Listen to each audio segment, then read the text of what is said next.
Good morning, student. Myself Bala ma'am from MLP International School, Rajpura. Dear student, now we start our math online classes for class 5th. And dear student, now we start our revision classes, and our next chapter, revision chapter is 6, factor and multiples. Dear student, what of factor and what is multiples? Factor क्या होते हैं बेटा? जो number हमारे पास given है वो किसकी table से डिवाइड होते हैं, और मल्टीपल्स क्या होता है? जो नंबर गिवन है उसकी हमें टेबल राइट करनी होती है. So now we start. And our first question is write down all factor of the following number. हमें फैक्टर फाइंड आउट करने. फैक्टर मीन्स ये किस किस की टेबल से डिवाइड होता है, किस नंबर से डिवाइड होता है. तो हमारे पास फैक्टर क्या होंगे बेटा? एक तो हमारे पास होगा वो 1 से डिवाइड होगा, 15 जो है 3 की टेबल में भी आता है, 5 की टेबल में भी आता है, और फिर एक 15 की टेबल में. तो ये जो 15 है किन किन नंबर से पूरा पूरा डिवाइड होता है? 1 से, 3 से, 5 से एंड 15 से. तो 15 के फैक्टर क्या हो गए? 1, 3, 5 एंड 15. एज इट इज हमारे पास क्वेश्चन नंबर 2 है, तो इसमें हमें फैक्टर फाइंड आउट करना है. तो फैक्टर क्या होंगे? एक तो बेटा 1, एक 2 से भी पूरा पूरा डिवाइड हो रहा है, एक 4 से भी हो जाएगा, 7 से, और 14 से, और एक 28 से. तो 28 के फैक्टर क्या हो गए? 1, 2, 4, 7, 14 एंड 18. बेटा फैक्टर वो होते हैं जो नंबर हमारे पास गिवन है वो किन किन नंबर से पूरा पूरा डिवाइड होता है. Now our question number next C 52. 52 के फैक्टर हमारे पास क्या होंगे? एक तो ये होगा 1 से डिवाइड होगा, 2 से डिवाइड होगा, 3 से भी नहीं होगा, 4 से हो जाएगा डिवाइड, फिर 13 से हो जाएगा, और फिर एक 52 से हो जाएगा. इस तरह से आपको फैक्टर फाइंड आउट करने हैं. आप इनको डिवाइड भी करके देख सकते हैं नंबर से, ताकि आपको पता चल जाए कौन कौन से इसके फैक्टर हैं. Okay student, now we do our question number 2. Write down the next 5 multiples. Multiples क्या होते हैं बेटा? हमें जो भी नंबर हमारे पास गिवन है उसकी टेबल लिखनी होती है. जैसे नेक्स्ट 5 मल्टीपल है, तो हमारे पास मल्टीपल्स होंगे 4 का मल्टीपल्स लिखने हमें 5. तो हम 4 1 जा 4 को लिख देंगे, पर उसको काउंट नहीं करेंगे. 4 2 जा 8, 4 3 जा 12, 4 4 जा 16, 4 5 जा 20 एंड 4 6 जा 24. तो ये इस तरह से हमारे पास 4 के 5 मल्टीपल्स हो गए. हम 4 को लिखते हैं तो 4 को काउंट नहीं करते, क्योंकि वो डिजिट सेम होती है. ठीक है स्टूडेंट, ऐसे ही हमने 13 के लिखने हैं. जब 13 के हम मल्टीपल्स लिखेंगे 5, 13 2 जा 26, 13 3 जा 39, 13 4 जा 52, 13 5 जा 65 एंड 13 6 जा 78. इस तरह हम इनके मल्टीपल्स लिख देते हैं. तो स्टूडेंट फैक्टर का मतलब होता है कि जो गिवन नंबर है वो किस किस से डिवाइड होता है, और मल्टीपल्स का मतलब है कि हमें जो भी नंबर गिवन है उसका टेबल लिखना होता है. Okay student. So dear student, आपने 6.1 आपने खुद रिवाइज करनी है अपनी एक्सरसाइज. इसमें फैक्टर और मल्टीपल्स हैं. कॉमन फैक्टर पूछे है तो हमें कॉमन निकालना है. कॉमन आपको कराएगा. कॉमन है कि मतलब जो दोनों से डिवाइड, जो नंबर गिवन है किन किन से डिवाइड होता है. मल्टीपल्स कॉमन है.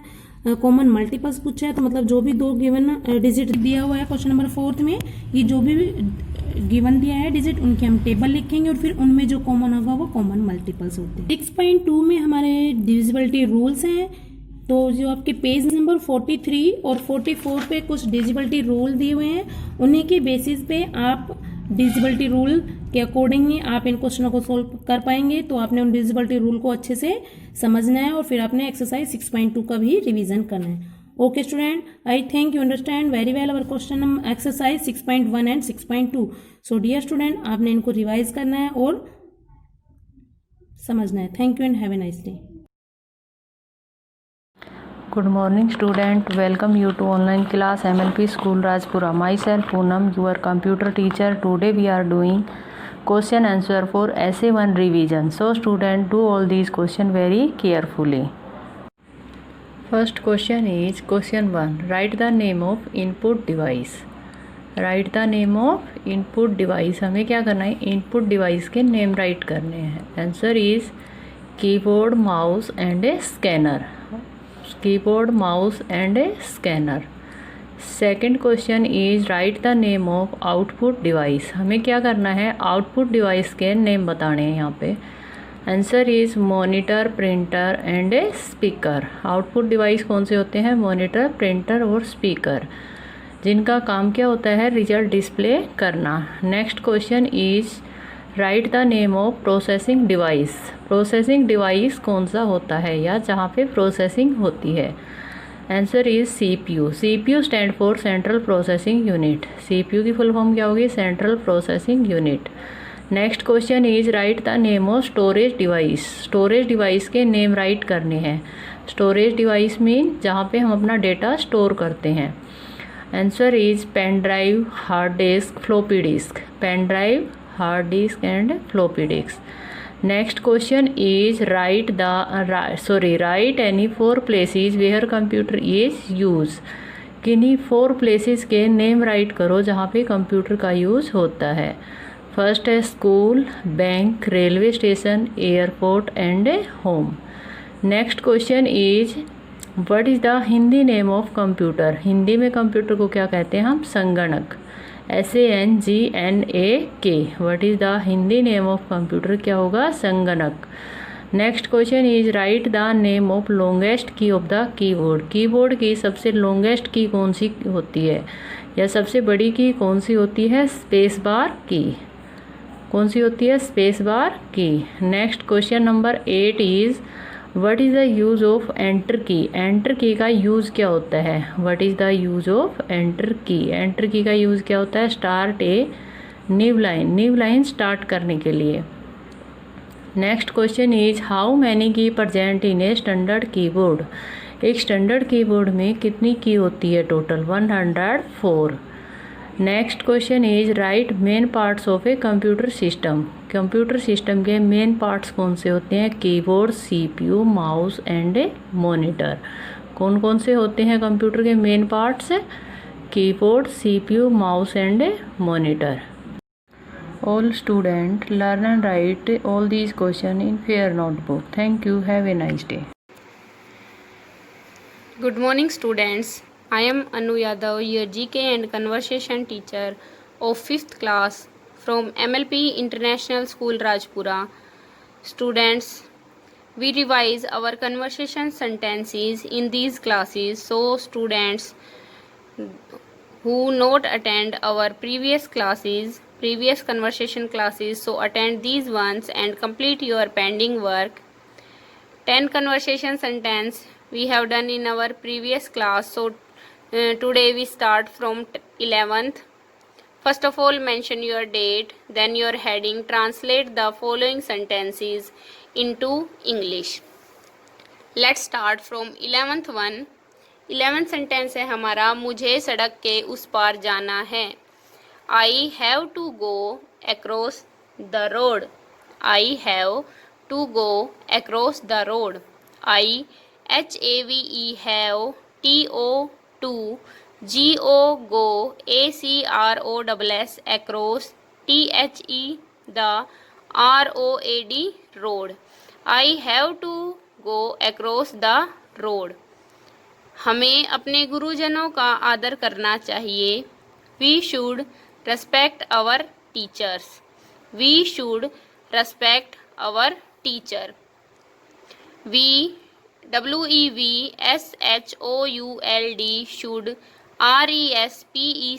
respect, our, teachers. हमें अपने गुरुजनों का आदर करना चाहिए। We should respect our teachers.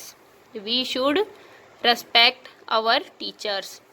13th sentence है हमारा, वह आपके बारे में बात कर रही थी। She was talking about you. वह आपके बारे में बात कर रही थी। She was talking about you. she, was, talking, about, you. She was talking about you. वह आपके बारे में बात कर रही थी। She was talking about you. 14th sentence है, ये रास्ता कहाँ जाता है। ये रास्ता कहाँ जाता है। Where does this road go? Where does this road go? And put question mark after this sentence.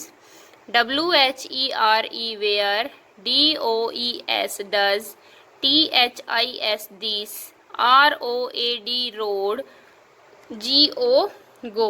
Where does this road go?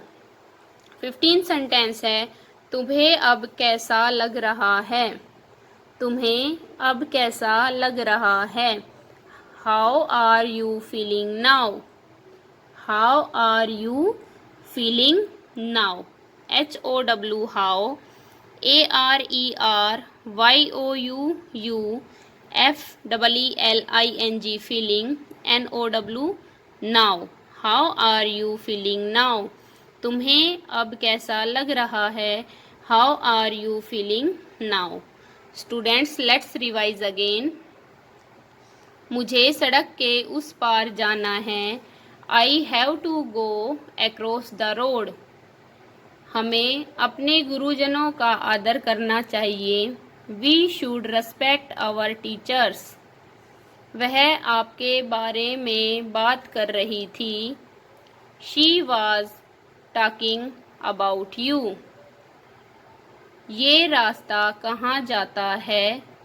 Where does this road go?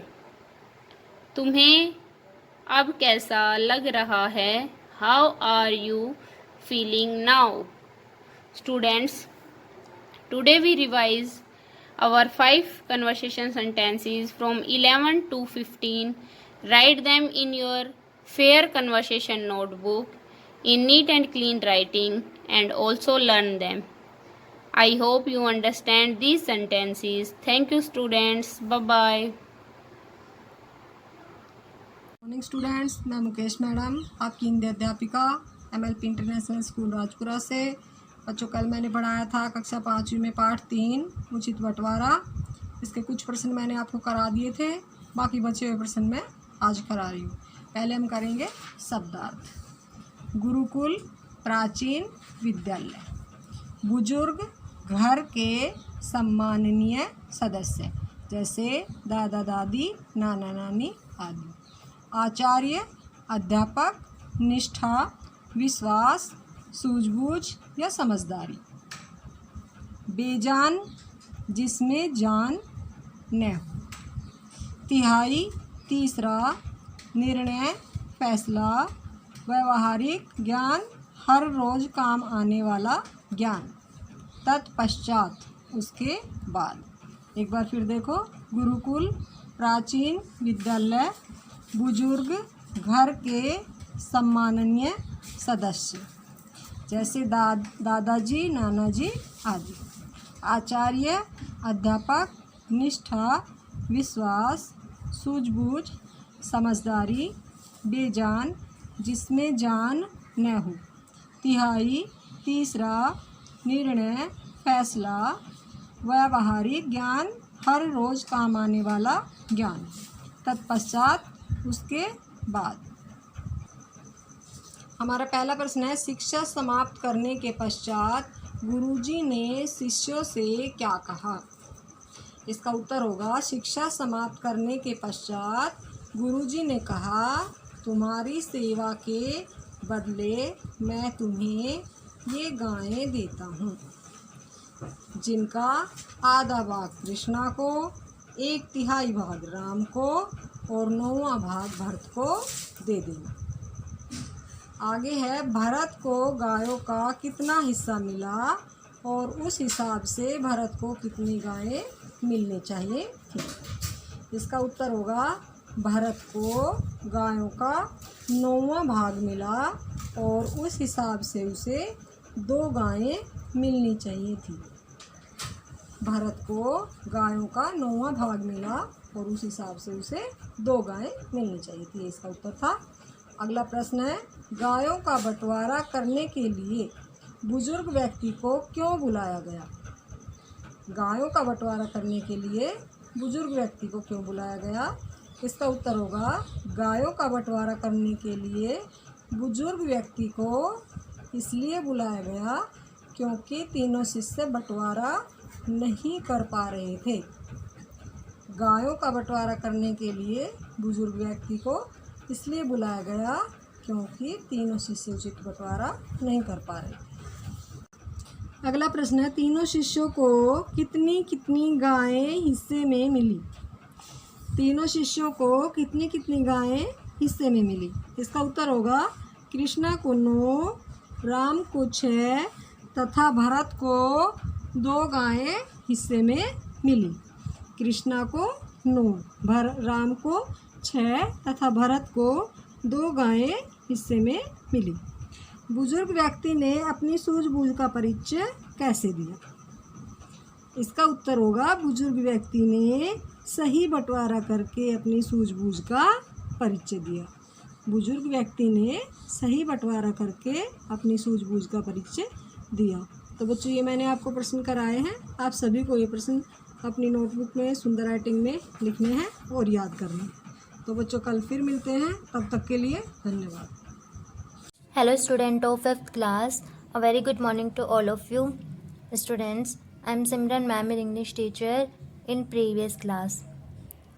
We have done our 9 chapters, question answer and its exercise. And now in this class we will start our chapters revision. First chapter revision for SA1 preparation. Our chapter name, A Coin on His Trip. And so let's start its exercise. First, choose the correct option. हमें correct option choose करनी है. First, there was an blank coin. A. American, B. African, C. Indian, D. Australian. तो क्या आ जाएगा? Indian. C option क्या हो जाएगा हमारा? Correct. Second है, the coin went abroad with his blank. A. Honor, B. Brother, C. Friend and D. Sister. तो क्या आ जाएगा? Honor. A ऑप्शन क्या हो जाएगा हमारा? Correct. Third, one day a gentleman said the coin is blank. A. Good, B. True, C. Raised, D. False. तो क्या बताया था? False. D ऑप्शन क्या हो जाएगा हमारा? Correct. Fourth है, the coin felt happy to meet a person from his own blank. A. Size, B. Country, C. House and D. Liking. तो क्या आ जाएगा? Country. B ऑप्शन क्या आ जाएगा हमारा? Correct. Next, exercise B. Write T for true and F for false statements. हमें T right करना है ट्रू स्टेटमेंट्स के लिए एंड F राइट करना है फॉल्स स्टेटमेंट्स के लिए. First, the coin did not pass from one hand to another. False. Second, everyone created the coin. True. Third, the coin was happy to go abroad. True.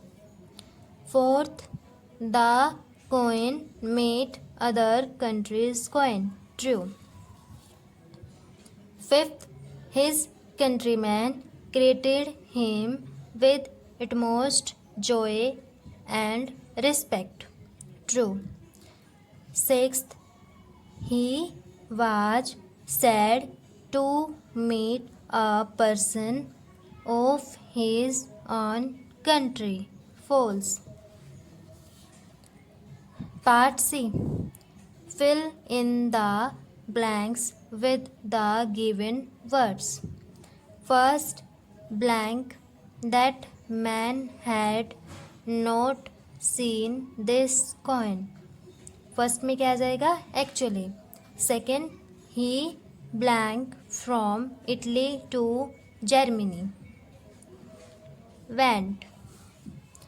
Third, he blank from one hand to another. Past, Fourth, his countrymen greeted him with blank joy.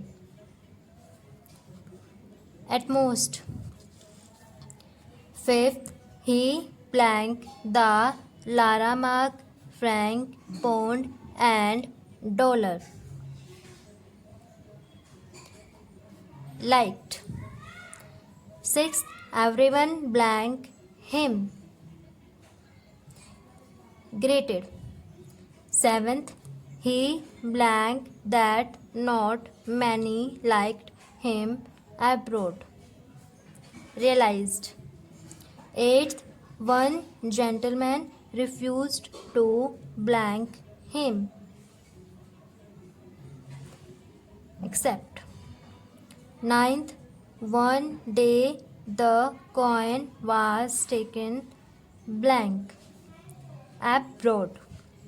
10th, the coin felt ashamed and blank inferior.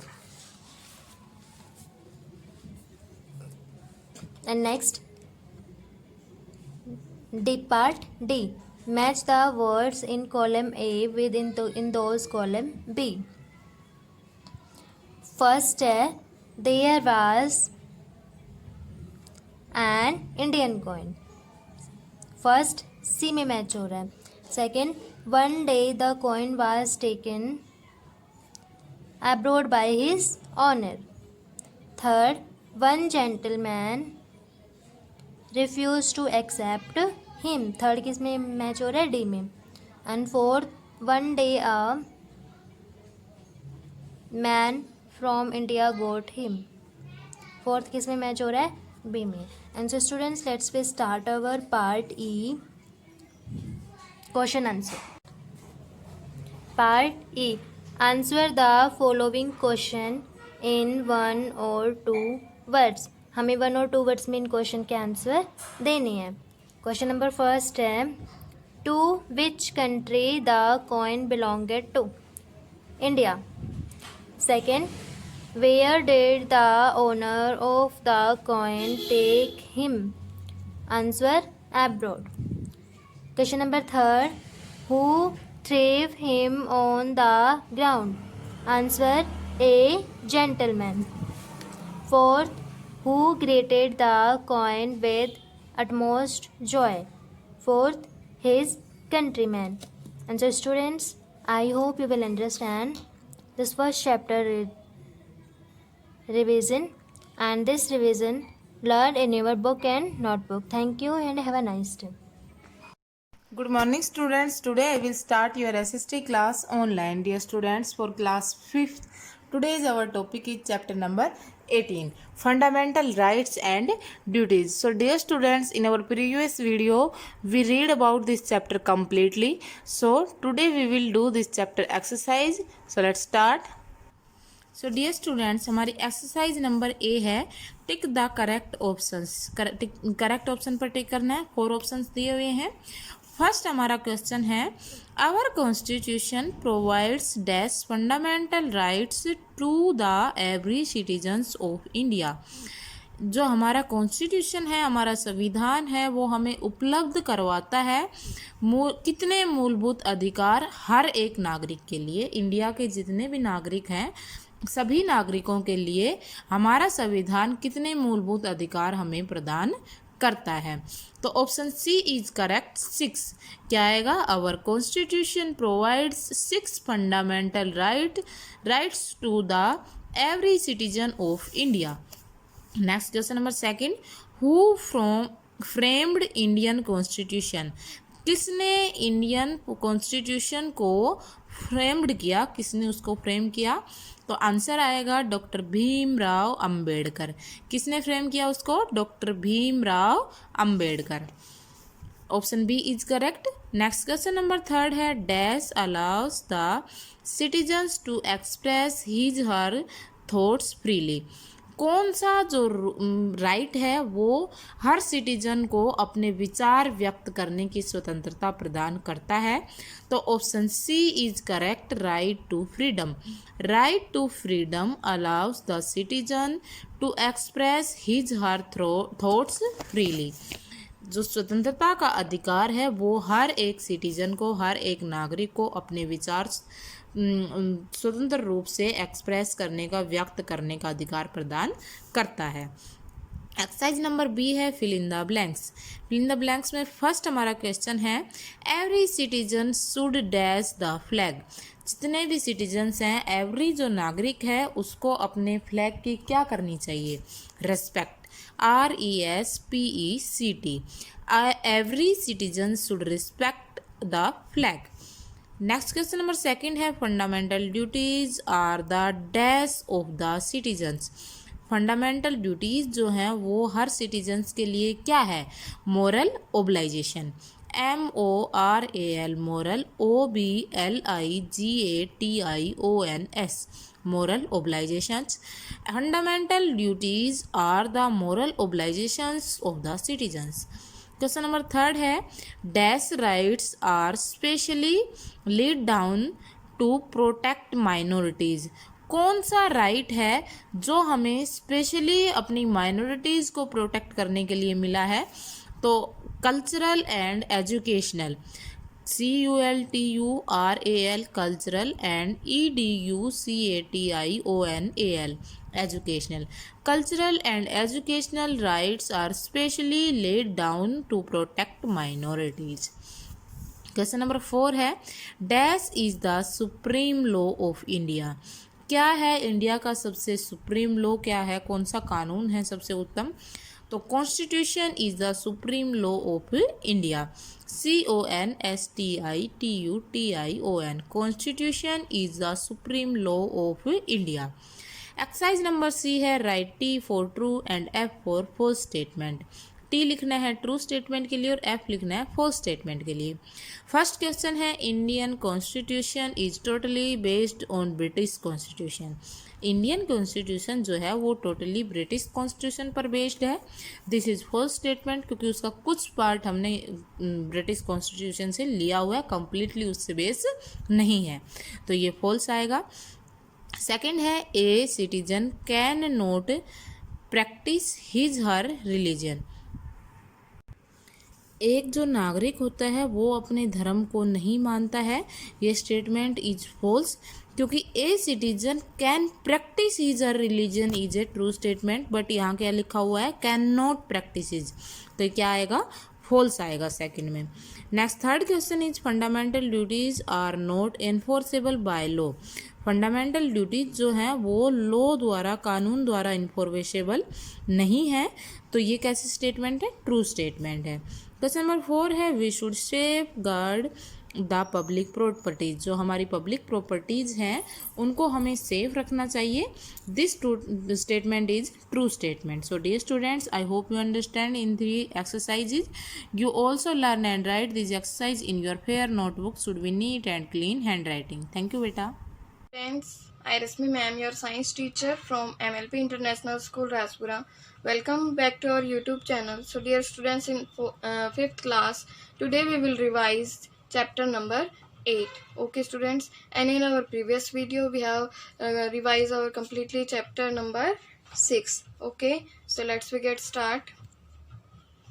So students, today we will read chapter 8, air and water, and in our previous video we have completely revised our chapter number 6. Okay, so in this chapter we will read about atmosphere, importance of air, composition of air, properties of air, water, different ways to separate impurities from water. Okay, so let's start.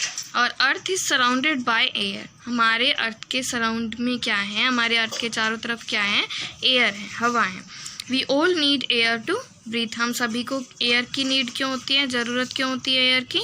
सांस लेने के लिए होती है। Air is a mixture of several gases. Air जो है वो किसका मिक्सचर होता है? अनेक गैसेस का। बहुत सारी गैसेस होती है उसके अंदर। Next topic is atmosphere. The layer of air that surrounds the earth is called atmosphere. जो परत है हवा की हमारे अर्थ के चारों तरफ, उसको क्या कहते हैं? एटमोसफियर. ठीक है, वातावरण. There are 5 layers of atmosphere. यहाँ पे 5 लेयर हैं एटमोसफियर की. ठीक है, these are, first is troposphere. सबसे पहली जो परत है वो क्या है? Troposphere. The troposphere is the lowest layer of the earth atmosphere. Troposphere जो है वो सबसे नीचे वाली जो परत है, सबसे लोवेस्ट जो अर्थ की लेयर है वो है. It is the site where all weather changes take place. ये वो साइट है, वो जगह है जहाँ पे क्या होता है, सारे वेदर चेंज होते हैं. ठीक है, वेदर में चेंजमेंट होती है. वो वाली लेयर कौन सी है?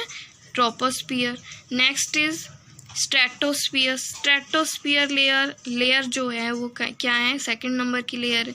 The second major layer of air just above the troposphere. Troposphere से जस्ट अबव ऊपर की तरफ जो होती है वो क्या है? Stratosphere is the stratosphere. The aircraft fly in this region. जो एयरक्राफ्ट होते हैं वो कहाँ फ्लाई करते हैं? हमारे इसी रीजन में फ्लाई करते हैं, स्ट्रेटोस्फियर में. Okay, and the ozone layer present here protect the earth from harmful ultraviolet rays of the sun. और जो सूर्य की पराबैंगनी विकिरण है उनसे कौन बचाता है अर्थ को? Ozone layer. ठीक है, और वो कहाँ पे होती है? सेकंड वाली जो लेयर है स्ट्रेटोस्फियर, इसमें होती है ozone layer. Next third is mesosphere. Mesosphere जो लेयर है वो मध्यमंडल बोलते हैं उसको. The region of the earth atmosphere above the stratosphere is mesosphere. जो रीजन है अर्थ एटमोसफियर का स्ट्रेटोस्फियर से ऊपर वाली जो लेयर होती है वो क्या होती है? मीजोस्फियर होती है. ठीक है, in the mesosphere temperature decrease with increasing altitude. ये जो लेयर होती है मीजोस्फियर, इसमें जो टेम्परेचर है वो डिक्रीज होता है, कम होता है. जैसे जैसे स्टूडेंट्स हम ऊपर जाते हैं तो जो टेम्परेचर है वो डिक्रीज होता जाता है. अब इस लेयर पे टेम्परेचर डिक्रीज हो जाता है विद इंक्रीजिंग एल्टीट्यूड. जैसे ऊंचाई बढ़ती है तो टेम्परेचर क्या हो जाता है? डिक्रीज, कम हो जाता है. It is about 50 to 80 kilometre above the earth surface. जो हमारा अर्थ का सरफेस है यहाँ से कितने ऊपर है? ये 50 to 80 किलोमीटर है. ठीक है, ये layer. Next is thermosphere. Thermosphere layer. The thermosphere is the 4th layer of the air. Thermosphere जो लेयर है वो 4th नंबर की लेयर है from the earth. It extends from 90 kilometre to 500 kilometre above the earth. और ये कहाँ तक है? अर्थ से कितने ऊपर है? 90 kilometre to 500 kilometre. Okay, the space shuttles orbit in this region. और जो अंतरिक्ष जो है, जो अंतरिक्ष यान होते हैं वो इसी रीजन से होकर जाते हैं. ठीक है, नेक्स्ट एक्सोस्फियर जो लास्ट वाली जो लेयर है, it is the outermost layer of the earth. Earth की सबसे बाहर वाली जो लेयर है extended up to thousands of kilometre. कहाँ तक फैली हुई है? 1000 of kilometre. It has very thin layer of air. ये क्या है?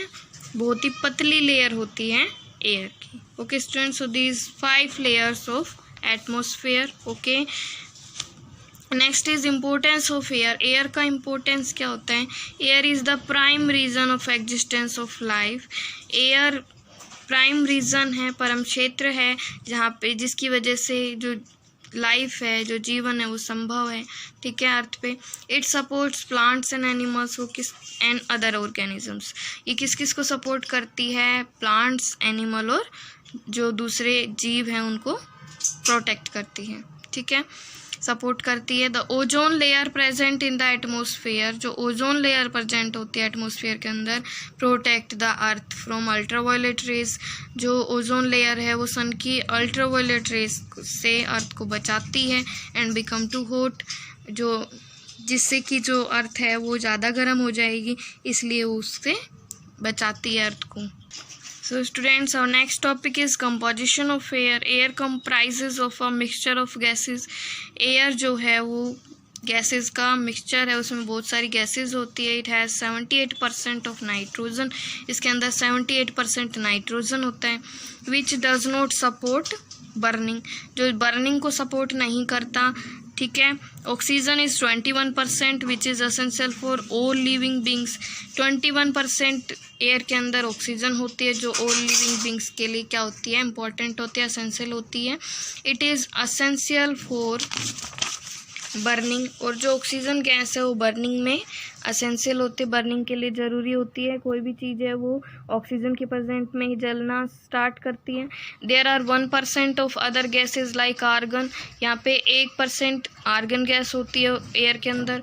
Which is use for making light bulb, fluorescent tubes, जिससे हम बल्ब वगैरह बनाते हैं, ट्यूब वगैरह बनाते हैं। Air also contain carbon dioxide which is required by plants, air के अंदर कार्बन डाइऑक्साइड गैस भी होती है जो प्लांट के लिए ज़रूरी होती है फोटोसिंथेसिस प्रोसेस के लिए। There are other gases like hydrogen, helium, xenon, यहाँ पे कुछ अदर गैसेस भी हैं, ठीक है। Beside the mixture of gases air contains water vapour, इन गैसेस के अलावा भी कुछ प्रेजेंट होता है एयर के अंदर, वो क्या है, वाटर वेपर, ठीक है, जलवाष्प and dust particles in it. Okay students, so you will read this chapter up to the topic composition of air. Okay, thank you, have a nice day.